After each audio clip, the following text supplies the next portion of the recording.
Olá, pessoal! Sejam bem-vindos a mais uma aula de ciências. Para quem não se recorda, eu sou a professora Girlaine Silva, uma mulher negra, de cabelo cacheado, e hoje estou usando uma camiseta preta e calça jeans. O assunto da nossa aula de hoje é um tema bem delicado e polêmico que com certeza você já deve ter escutado, visto alguma notícia sobre esse assunto. Dê uma olhada no slide. Leia essa notícia. Pobreza menstrual afasta jovens da escola. E a pergunta que eu trago hoje é: você sabe o que é pobreza menstrual? Ah, professora, menstrual vem de menstruação. Beleza, então você já sabe que está relacionado a esse assunto. Mas e se eu perguntar para vocês, né, se eu fizer algumas perguntas para vocês sobre menstruação, você saberia responder? Dê uma olhada no slide. O que é menstruação? Por que ela ocorre? Quando ela ocorre? E quais são os cuidados que a menina, mulher, o homem trans, né, pessoa que menstrua precisa ter quando se está menstruando? Bem, professora, aí eu já sei mais ou menos, mas não se preocupe que eu vou recordar isso junto com vocês. Dê uma olhada. A menstruação é um processo fisiológico muito importante, que acontece durante a fase reprodutiva feminina. Durante esse processo, ocorre a descamação do endométrio, que se caracteriza por um sangramento com duração de 3 a 7 dias. Ela ocorre normalmente todos os meses e representa parte do ciclo reprodutivo da mulher. Como vocês podem ver, gente, aí pela figura, a menstruação é a primeira fase do ciclo menstrual, que consiste, né, em alterações fisiológicas que ocorrem nas mulheres férteis, cuja finalidade é prepará-las para a reprodução. Essas alterações são controladas por estímulos hormonais ao longo do mês. Agora que vocês já se recordam, né, o que é a menstruação, porque ela ocorre, né, ela faz parte aí do ciclo reprodutivo da mulher, preparando essa mulher para, né, possibilitando que ela esteja pronta para a reprodução, a gente vai pensar nos cuidados. Quais são os cuidados, né, que uma pessoa que menstrua precisa ter durante a menstruação? Primeiro, conhecer o próprio corpo. Ah, professora, como assim conhecer o próprio corpo? Gente, quando eu falo, né, em conhecer o próprio corpo, é um cuidado que não necessariamente ele é durante a menstruação. Ele é um cuidado mais geral, né? Porque quando você conhece o corpo, entende o que está acontecendo no seu corpo, reconhece, né, os processos fisiológicos que acontecem como a menstruação, você vai compreender que aquilo, né, acontece de forma natural, que você não precisa ter vergonha de falar, né, de conversar sobre o assunto. Então é importante você entender como o seu corpo funciona. Se você não compreende a menstruação, você vai estudar, você vai conversar com alguém, né, que saiba sobre o assunto, porque se eu tenho vergonha de falar alguma coisa, se eu trato aquilo como tabu, eu também não vou reconhecer os problemas que estão relacionados àquilo ali. Eu também não sei reconhecer se tem alguma coisa que não está funcionando direito. Então, a primeira coisa é conhecer o próprio corpo, né? Quando é que minha menstruação vem? Tá vindo todo mês? Tá vindo só borra? Quantos dias essa menstruação está durando? Então, é importante a gente ficar de olho nesses aspectos para a gente poder conhecer e reconhecer o que está acontecendo de normal e o que está saindo ali, né, da normalidade. E a outra coisa que eu trouxe para vocês, né, é a higiene íntima, que essa sim deve ser feita durante a menstruação, né? E quais são os recursos necessários para que a gente possa fazer a higiene íntima? Primeiro, a gente tem que ter infraestrutura, gente, é o básico, né? Eu preciso ter um banheiro? Posso ter um banheiro, mas para ter um banheiro eu preciso também que tenha água, né? E a gente vai ver mais à frente que pode ser que não tenha, tá? Então a gente precisa de água, sabão, papel higiênico, o banheiro, toda a infraestrutura, e a gente precisa, né, dos itens que são específicos para serem utilizados realmente durante a menstruação. E aí eu trouxe para vocês os itens, né, que são utilizados para coletar, para conter aquele sangue, né, aquele sangramento da menstruação. E aí eu trouxe para vocês aqui, por exemplo, o absorvente, né, que é utilizado aqui, que é o mais utilizado, né? Esse absorvente, normalmente, né, ele deve ser trocado aí a cada 4 ou 6 horas, a depender do fluxo, e você pode, inclusive, utilizar esse saquinho aqui para estar descartando esse absorvente, tudo bem? Eu trouxe para vocês aqui também uma outra opção, né? Mas isso aqui, no caso, as meninas utilizam mais quando elas têm aquele borrão. Agora, professora, eu estou há 1 mês com borrão, isso é normal? Não, né? É importante você saber o seu corpo, reconhecer o que é um sangue de menstruação, o que é um borrão, para você conversar, procurar um médico, procurar um profissional de saúde para ver se aquilo é normal. A gente sabe que no início, né, da puberdade, quando a menina começa a menstruar, esse ciclo ele não é tão regular, né? Ele vai demorar um pouco para entrar dentro da normalidade, tá? Mas se você observa esse tipo de comportamento, eu vou ficar usando protetor diário 6 meses? Não, você vai conversar com o responsável, vai procurar um postinho para entender o que está acontecendo no seu corpo. Eu trouxe aqui também um absorvente que é de uso interno, né? E esse, principalmente, vocês têm que ficar de olho. Não dá para passar 24 horas o dia inteiro, né? Com o absorvente interno, gente, devido ao risco de infecção, tá? E devido a uma questão ecológica, né? Porque a gente aqui tem plástico, né? A gente tem a geração de lixo e a gente sabe hoje em dia, né? Que essa grande produção de lixo, ela está relacionada às emergências climáticas, né? Então, a gente tem aqui outras alternativas, né, que são menos, que produzem menos lixo, como é o caso aqui do absorvente ecológico, né, ele é um tecido de pano, e você pode, né, vai fixar ele aqui na calcinha, e após retirar, você não precisa jogar no lixo, você vai lavar e vai reutilizar, tá? Isso vai diminuir consideravelmente a produção de lixo. E uma outra opção é o coletor menstrual, né, que a mulher vai inserir aqui no canal vaginal e o sangue vai ficar aqui dentro e depois ela vai retirar e vai lavar esse copinho, todo o processo de higiene, tá? E aí pode utilizar novamente. Mas aí, gente, devido à questão de acessibilidade, a gente vai ter um uso muito maior, né, desses absorventes aqui que são mais comuns. E aí, quando a gente fala desses recursos, né, que são utilizados, são necessários para os cuidados menstruais, aí a gente vai entrar lá na pergunta, né, que eu fiz para vocês, na pobreza menstrual. A pobreza menstrual, ela consiste justamente na falta desses recursos. Dê uma olhada no slide. A pobreza menstrual envolve a carência de diversos recursos que impedem os cuidados durante a menstruação. E dentre eles, podemos citar a falta dos recursos básicos, absorventes ou coletores menstruais, sabonetes, água, papel higiênico, né?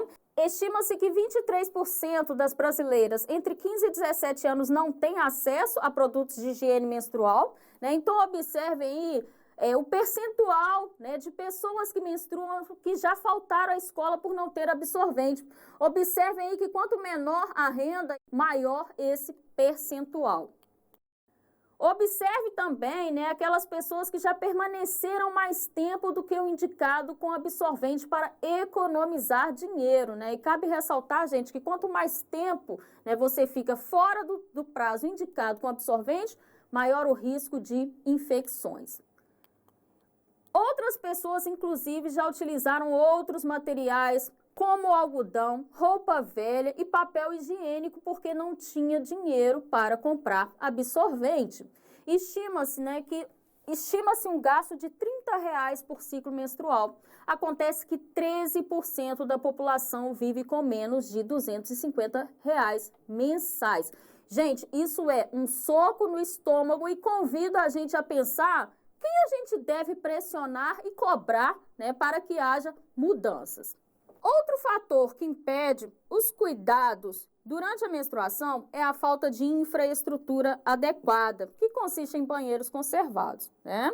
Vejam a quantidade de domicílios sem banheiros no Brasil, né? Cerca de 2% das casas das residências não possuem banheiro.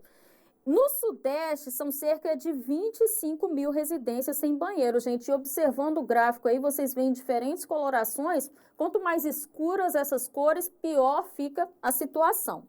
Inclusive, temos escolas sem banheiro, né? No Sudeste, são cerca de 95 mil. Parece absurdo, mas são dados reais. E, por fim, a falta de conhecimento é um fator limitante. É importante a quebra de tabus e preconceitos sobre o tema. O que eu falei para vocês sobre conversar, né? Quando eu não converso com o assunto, eu estou ignorando que possa existir problemas sobre aquele assunto. Então, menstruação não é tabu. Menstruação é algo que ocorre de forma natural. É sangue limpo, é o único que não vem da violência e ainda assim é o que causa mais nojo.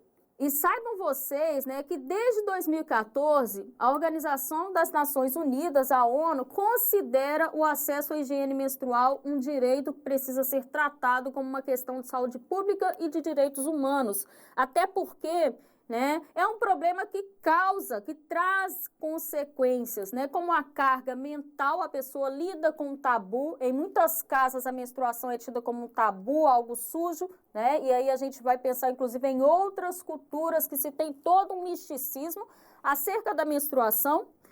Prejudica a educação, porque a gente viu, né, a evasão escolar, muitas meninas não vão à escola, porque elas ficam com medo de se sujar, elas têm vergonha, né, e riscos à saúde. A gente viu que muitas utilizam materiais que não são adequados ou passam mais tempo com o absorvente, trazendo aí riscos de infecção.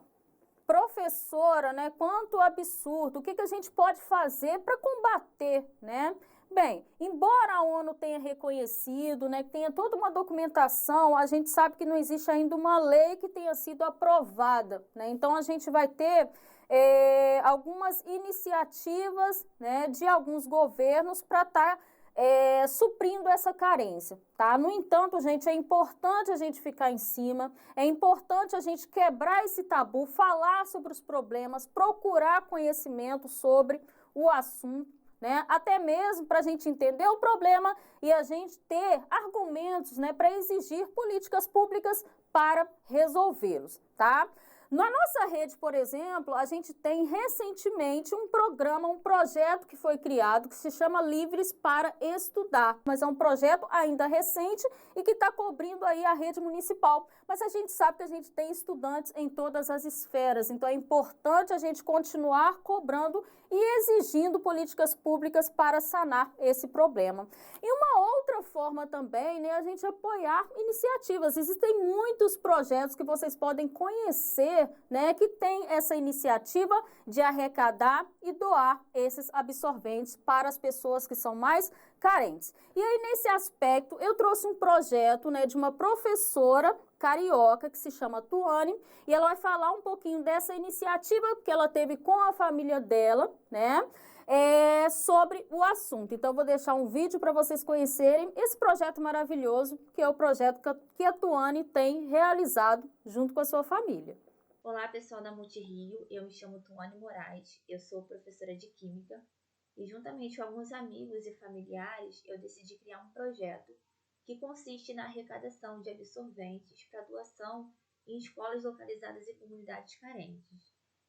Esse projeto ele ainda é bem recente, ele está engatinhando, a gente ainda não tem nome, não tem perfil social, mas já conseguimos fazer algumas doações para escolas, né, para algumas escolas, e também para uma igreja que possui seu próprio projeto, que faz arrecadação de itens de higiene pessoal, que inclui absorvente para moradoras de rua.